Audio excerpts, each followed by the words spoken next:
ऐ मेरे वतन की मिट्टी कहाँ चले गए हमारे फास्ट बॉलर। ये एक तस्वीर नहीं है, ये हकीकत है पाकिस्तान के ये जो मुमकिना वाइट वॉश इसकी। नाहिद राना सबसे बेस्ट स्पीड उसकी आ रही है पाकिस्तान और बांग्लादेश की ये जो सीरीज है, यानी कि 143 उसकी एवरेज स्पीड निकाल लो। वैसे तो वो 148.3 149 की तरफ जा रहा है, जबकि अगर उससे कम अगर स्पीड की बात कही जाए तो शरफुल इस्लाम है जिसकी 133 है, जबकि उससे भी कम अगर कोई आनी है तो वो तस्कीन अहमद की है 132.4। ये तीन उनके फास्ट बॉलर्स खेल रहे हैं जिनकी स्पीड हमसे कहीं ज्यादा है। फिर बात करते हैं पाकिस्तानी फास्ट बॉलर्स की, मीडियम फास्ट बॉलर्स की या फिर फास्ट बॉलर्स की, ये आपका नुक्ता नजर होगा। शाहीन शाह अफरीदी 132, हसन अली 130.7, खुरम शहजाद 130.6 और फिर आता है मोहम्मद अब्बास 124.2। ये हैं जी फास्ट बॉलर्स या फिर मीडियम फास्ट बॉलर्स, आप जितना मर्जी कह लो, स्पीड मैटर्स। नाहिद राना ने पहले टेस्ट मैच के अंदर 5 विकेटें ली, दूसरे टेस्ट मैच के अंदर देखें उसने क्या तबाही मचाई कि जहां जहां बांग्लादेश को विकेट की जरूरत होती थी, नाहिद राना की स्पीड के सामने पाकिस्तानी बैटर बेबस नजर आते हैं कि बाबर आजम की विकेट वो लेकर जाता है जो कि उनको बहुत अशद जरूरत थी उस विकेट की, वो विकेट वो चुरा ले जाता है। उसके बाद सलमान अली आगा की विकेट वो लेता है और बॉलर्स को तो वो कुछ समझते ही नहीं जो कि बैटिंग करने आते हैं, यानी कि साजिद खान जो खेल रहा था अच्छा खासा, उसकी विकेट भी उसी के पास।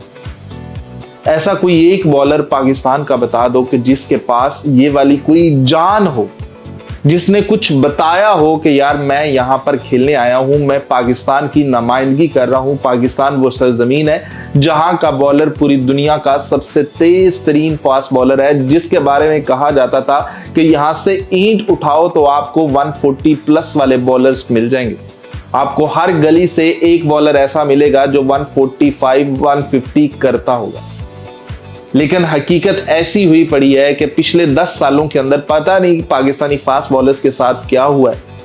जो सामने है उनकी स्पीड आपको बता दी है कि 132.7 या 132 से ऊपर किसी की कोई स्पीड है ही नहीं। ये एवरेज स्पीड की बात कर रहे हैं।